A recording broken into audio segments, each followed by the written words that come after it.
नमस्कार।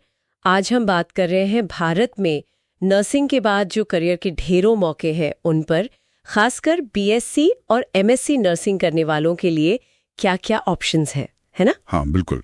और ये जानना बड़ा दिलचस्प है कि नर्सिंग का दायरा अब कितना कितना फैल गया है। सही कह रहे हैं। जैसे कई लोगों को शायद अंदाजा ना हो, पर सरकारी क्षेत्र में एक अनुभवी नर्सिंग ऑफिसर की सैलरी, आप सोचिए, 1,40,000 रुपए महीना या उससे भी ज्यादा हो सकती है। अरे वाह! और अब तो टेली हेल्थ नर्सिंग जैसे एकदम नए मौके भी आ रहे हैं तेजी से। हाँ, ये कमाल की बात है। अच्छा, तो चलिए सबसे पहले बात करते हैं जो सबसे कॉमन रास्ता है अस्पतालों में क्लिनिकल नर्सिंग का। जी, बीएससी नर्सिंग के बाद सरकारी और प्राइवेट अस्पताल जैसे एम्स है, अपोलो, फोर्टिस, यहाँ मौके होते हैं। बिल्कुल। और सिर्फ जनरल वार्ड ही नहीं, बल्कि ICU, operation theatre, emergency units, इन सब में भी स्पेशलिस्ट नर्सों की जरूरत पड़ती है। और भूमिकाएं क्या-क्या होती हैं इनमें? मतलब डेजिग्नेशन? देखिए, स्टाफ नर्स तो है ही, फिर आप आईसीयू नर्स बन सकते हैं, ओटी नर्स, वार्ड इंचार्ज, या एक बहुत जरूरी भूमिका है इन्फेक्शन कंट्रोल नर्स की। Infection control nurse. जी, ये आजकल बहुत महत्वपूर्ण हो गया है। और सैलरी का क्या हिसाब रहता है इनमें शुरुआत में? फ्रेशर्स के लिए, मतलब जिन्होंने अभी अभी पास किया है, वो करीब 25,000 से 35,000 रुपए महीना उम्मीद कर सकते हैं। ठीक है। फिर जैसे जैसे अनुभव बढ़ता है, मान लीजिए 2 से 5 साल में, ये 35,000 से 60,000 तक पहुंच सकता है। और सीनियर नर्सेस तो 60,000, 80,000 या उससे ऊपर भी कमा सकती हैं। अच्छा, ये तो हुई प्राइवेट और सामान्य अस्पतालों की बात। अब आते हैं सरकारी क्षेत्र पर। सुना है वहाँ स्टेबिलिटी और फायदे ज्यादा होते हैं। हाँ, ये बात सही है। सरकारी क्षेत्र में मौके भी बेहतरीन हैं। एम्स तो है ही, ईएसआईसी है, यानी कर्मचारी राज्य बीमा निगम, हाँ। रेलवे भर्ती board RRB, military nursing service MNS सेना में, और राज्यों के जो लोक सेवा आयोग हैं पीएससीज, वो भी भर्तियां निकालते हैं। पद क्या होते हैं? रोल्स? ज्यादातर तो स्टाफ नर्स या नर्सिंग ऑफिसर के पद होते हैं। इसके अलावा कम्युनिटी हेल्थ ऑफिसर यानी सीएचओ की पोस्ट काफी अहम हो गई आजकल। पब्लिक हेल्थ नर्स भी होती हैं। और एमएनएस में तो आप मिलिट्री नर्स बनते हैं। और सैलरी? सरकारी में सैलरी कैसी रहती है? यहाँ सैलरी काफी आकर्षक हो सकती है। सीएचओ को देखें तो 25,000 से 40,000 रुपए महीना प्लस इंसेंटिव मिलते हैं। केंद्र सरकार में अगर आप स्टाफ नर्स लगते हैं तो शुरुआती बेसिक पे ही 44,900 रुपए से शुरू होती है। और ये स्केल 1,42,400 तक जाता है, फिर भत्ते वगैरह अलग से। बाप रे, ये तो बहुत अच्छा है। जी, एमएनएस में भी सैलरी करीब 60,000 से 80,000 रुपए महीना और बाकी लाभ होते हैं। पर हाँ, ये ध्यान रखना होता है कि सरकारी भर्ती प्रक्रिया थोड़ी लंबी हो सकती है। और पोस्टिंग कहीं भी हो सकती है। हाँ, वो भी है। और खुलता है? बिल्कुल सही। एमएससी के बाद आप एकेडमिक्स में जा सकते हैं। शिक्षण के अच्छे अवसर हैं। कैसे शुरुआत होती है इसमें? शुरुआत में आप ट्यूटर लग सकते हैं, जिसके लिए शायद 0 से 3 साल का अनुभव चाहिए होता है। फिर असिस्टेंट प्रोफेसर बनते हैं, जिसके लिए कम से कम 3 साल का शिक्षण अनुभव चाहिए। अच्छा। उसके बाद एसोसिएट प्रोफेसर, जिसके लिए कुल 8 साल का अनुभव। और फिर प्रोफेसर या प्रिंसिपल बनने के लिए 10 से 15 साल का अनुभव जरूरी होता है। और सैलरी भी उसी हिसाब से बढ़ती होगी। जाहिर है, ट्यूटर को करीब 30,000 45,000 रुपए, असिस्टेंट प्रोफेसर को 45,000 से 70,000 रुपए, एसोसिएट प्रोफेसर को 70,000 से 1 लाख रुपए, और प्रिंसिपल या प्रोफेसर को 90,000 से 1.5 लाख रुपए प्रति माह तक मिल सकते हैं। तो ये भी एक बहुत ही सम्मानित और महत्वपूर्ण फील्ड है। बिल्कुल, अगली पीढ़ी की नर्सों को तैयार करना। सही।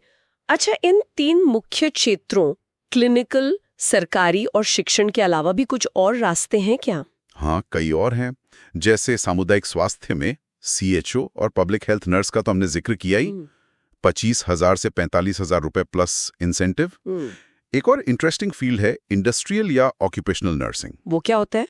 बड़ी फैक्ट्रियों या कॉर्पोरेट कंपनियों में भी नर्स की जरूरत होती है, कर्मचारियों की सेहत का ध्यान रखने के लिए। अच्छा। यहाँ सैलरी 30,000 से 60,000 तक हो सकती है, और अगर कुछ खास ट्रेनिंग ली हो तो 75,000 तक भी जा सकती है। हाँ। माहौल अस्पताल से बिल्कुल अलग। ये तो दिलचस्प है। और आजकल होम हेल्थ केयर की भी काफी बात होती है, घर पर देखभाल वाली नर्सिंग। हाँ, इसकी मांग बढ़ रही है, खासकर सर्जरी के बाद रिकवरी के लिए, बुजुर्गों की देखभाल के लिए या पैलिएटिव केयर के लिए।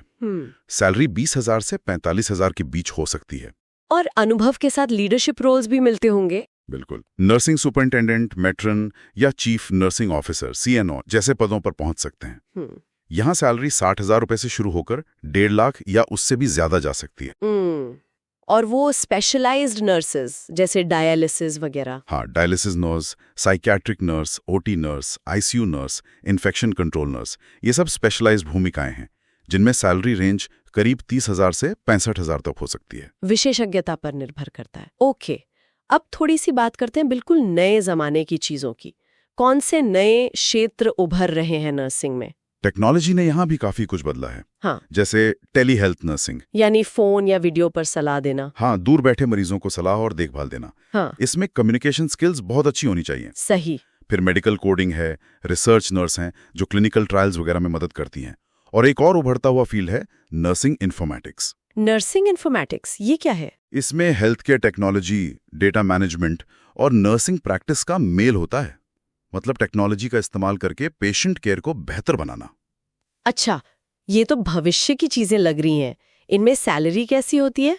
इन नए क्षेत्रों में रेंज थोड़ी वाइड है, करीब 25,000 रुपए से 70,000 रुपए तक। ये आपकी ट्रेनिंग और विशेषज्ञता पर निर्भर करेगा। क्या इसमें अपना कुछ करने का भी स्कोप है, मतलब एंटरप्रेन्योरशिप? हाँ, क्यों नहीं। अपनी होम केयर सर्विस एजेंसी शुरू कर सकते हैं या फिर नर्सों के लिए स्किल डेवलपमेंट या ट्रेनिंग सेंटर खोल सकते हैं। संभावनाएं हैं। वाह, तो मतलब कुल मिलाकर देखें तो नर्सिंग सिर्फ एक नौकरी नहीं है, ये एक पूरा करियर पाथ है जिसमें जॉब सिक्योरिटी भी है, आगे बढ़ने के मौके भी हैं, समाज में इज्जत भी है और काम में वैरायटी भी बहुत है। बिल्कुल सही कहा आपने।